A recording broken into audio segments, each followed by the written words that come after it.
By the winter of 1944, Reichsmarschall Hermann Göring no longer trusted the reports crossing his desk. Every morning, officers from the Luftwaffe High Command arrived with charts, production numbers, and own promises. They told him Germany still had fighters. They told him new miracle weapons were coming. They told him the American bombing campaign could still be broken, but deep down, Göring already feared the truth. The skies over Germany no longer belonged to the Luftwaffe. And then he saw the fighter that finally convinced him the war was lost. It happened during one of the darkest periods of the Third Reich.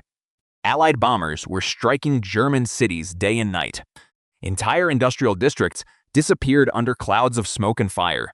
Factories that once built tanks, aircraft engines, and ammunition were being destroyed faster than they could be repaired. Rail lines twisted like broken wire. Oil plants burned for weeks. Civilians slept underground while air raid sirens screamed through the night. For years, the Luftwaffe had been one of the most feared air forces on Earth. In 1939 and 1940, German fighters dominated the skies over Poland, France, and much of Europe.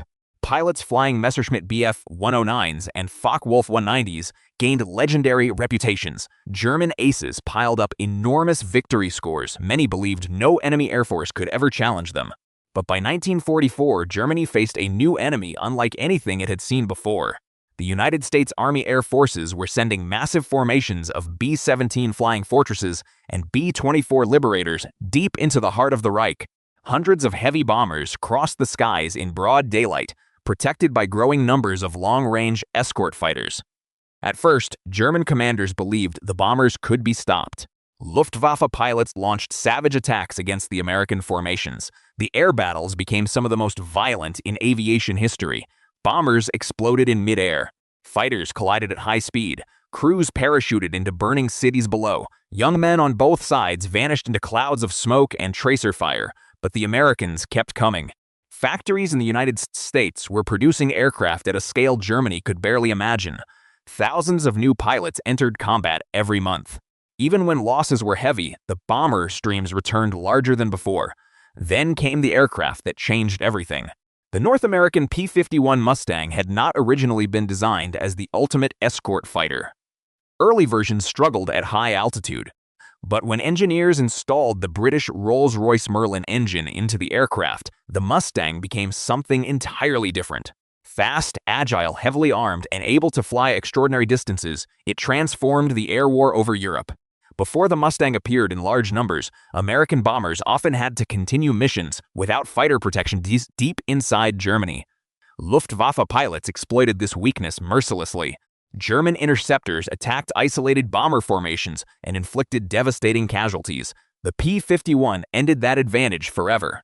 With drop tanks attached beneath its wings, the Mustang could escort bombers all the way to Berlin and back. Suddenly, German fighters no longer faced defenseless bombers. They faced aggressive American escort pilots hunting them across the skies of Europe. The Mustang carried 6.50 caliber Browning machine guns and could exceed 430 miles per hour. Its bubble canopy gave pilots superb visibility. The aircraft climbed quickly, dived beautifully, and maintained excellent performance at high altitude. Veteran Luftwaffe pilots soon realized they were facing a dangerous new opponent. Among those pilots was Major Josef Pips Priller, one of Germany's experienced fighter aces. He later described the growing shock spreading through the Luftwaffe as more Mustangs appeared over Germany. The Americans were no longer merely defending the bombers. They were actively seeking combat, attacking airfields, trains, and anything that moved. German pilots suddenly found themselves under pressure everywhere. The Luftwaffe's situation grew even worse because Germany was losing irreplaceable veterans. Early in the war, experienced German pilots had built enormous combat knowledge. But unlike Allied airmen, many German fighter pilots remained in combat continuously without long rotations home. Eventually, exhaustion and losses shattered the Luftwaffe's core strength. Young replacement pilots often received only minimal training before entering battle. Fuel shortages limited flight hours. Some trainees had barely fired their guns before facing experienced American veterans in combat. And waiting for them above Germany were hundreds of P-51 Mustangs. One story from early 1944 spread rapidly through Luftwaffe headquarters. American escort fighters had not simply defended bombers during a raid. They had followed retreating German fighters back toward their own airfields. As Luftwaffe aircraft attempted to land and refuel, Mustangs swooped down from above and attacked them directly over German territory. It was a terrifying sign of Allied air superiority. Göring had once proudly promised Adolf Hitler that no enemy bomber would ever reach Germany. Years earlier, he famously declared that if Allied aircraft bombed the Reich, Germans could call him Meyer. Now American bombers crossed Germany daily under the protection of fighters capable of reaching every corner of the nation. The psychological effect was devastating. German civilians watched silver American aircraft dominate the skies while Luftwaffe fighters appeared less and less often. Railway workers, factory laborers, and soldiers all understood what this meant. Germany was losing control of the air. Göring reportedly erupted in anger during conferences with his commanders. He demanded explanations for the Luftwaffe's failures. Some officers blamed fuel shortages. Others blamed Hitler's interference. Some insisted new jet aircraft would soon reverse the war. But then came one moment that many historians believe deeply affected Göring himself. According to several wartime accounts, Göring watched American fighters over Germany and recognized the significance of the P-51 Mustang almost immediately. What shocked him was not merely the aircraft's performance, it was where the fighters were appearing. When Göring saw American Mustangs escorting bombers over Berlin itself, he understood the full meaning of Germany's situation. The Allies had achieved something the Luftwaffe could no longer stop. Long-range fighters now protected bombers deep inside the Reich, eliminating Germany's last major defensive advantage.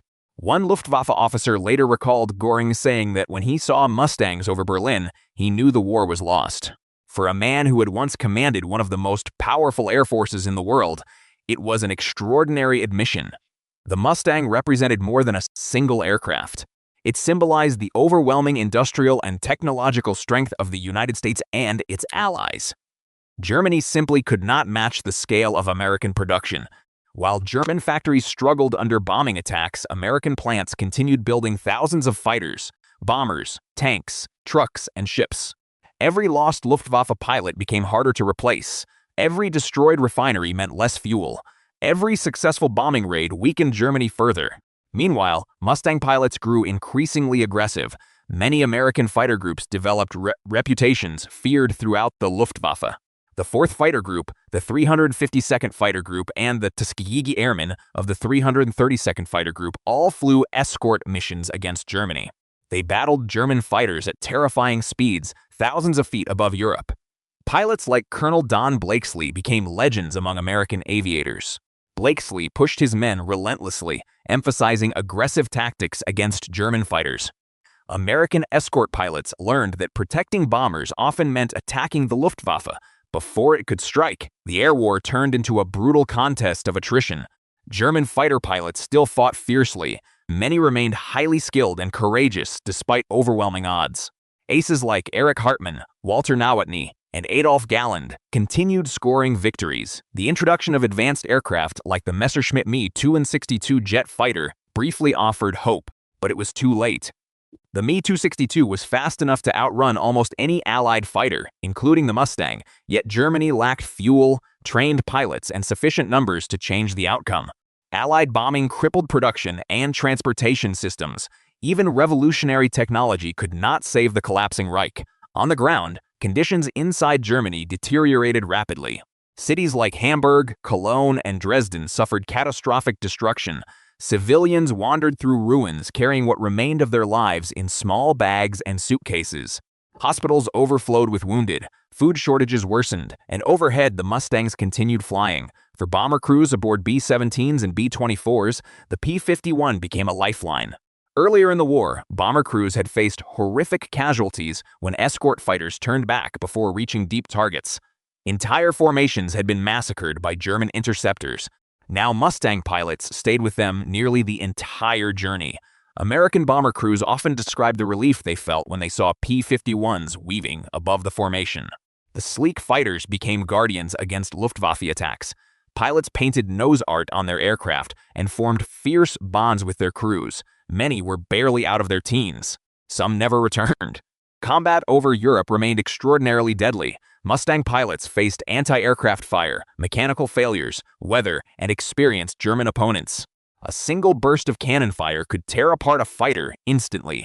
Pilots sometimes bailed out over enemy territory or vanished without a trace into clouds and smoke. One American pilot, Lieutenant Charles Weaver, described seeing a fellow Mustang explode beside him during a dogfight over Germany. There was no time to mourn. Enemy fighters filled the sky. Survival depended entirely on speed, skill, and luck. The Luftwaffe fought desperately to defend Germany through the final months of the war. But by 1945, Allied air superiority had become overwhelming. American fighters strafed roads, railways, and military columns almost at will. German troops often moved only at night to avoid attack from Allied aircraft. The skies that once belonged to Göring's Luftwaffe were gone forever. In April 1945, Berlin itself became a battlefield. Soviet forces closed in from the east while Western Allied armies advanced from the west. Hitler's empire collapsed into chaos. Many Nazi leaders attempted to flee or negotiate surrender. Göring, once one of the most powerful men in Germany, fell from Hitler's favor during the final days of the war. Accused of betrayal after attempting to assume leadership according to earlier orders, he was stripped of authority. The massive empire he helped build had been destroyed, and high above the ruins of Germany, Allied fighters still roared across the sky. The P-51 Mustang did not win the war alone. Thousands of aircraft, millions of soldiers, sailors, and civilians across many nations contributed to Nazi Germany's defeat. Soviet armies crushed the Wehrmacht in the east. British and American bombers devastated German industry. Resistance fighters sabotaged railways and communications. Countless sacrifices on every front slowly broke the Third Reich. But the Mustang became one of the clearest symbols of that final collapse. It represented the moment the Luftwaffe lost control of the skies forever. It represented the industrial power Germany could not overcome. And for Hermann Göring, it represented the realization that the promises of victory had become impossible illusions. Years after the war, surviving Luftwaffe veterans often spoke with respect about the Mustang and the American pilots who flew it. Even enemies recognized the aircraft's extraordinary impact on the air war over Europe. Today, restored P-51 Mustangs still fly at air shows around the world. Their engines produce the same deep roar that once echoed above battlefields and burning cities. Crowds watch them streak across the sky in peace, but for those who lived through World War II, the sound carried darker memories. It was the sound of Allied air power reaching the heart of Nazi Germany. It was the sound of a war turning against the Third Reich. And for Hermann Göring, it was the sound of defeat.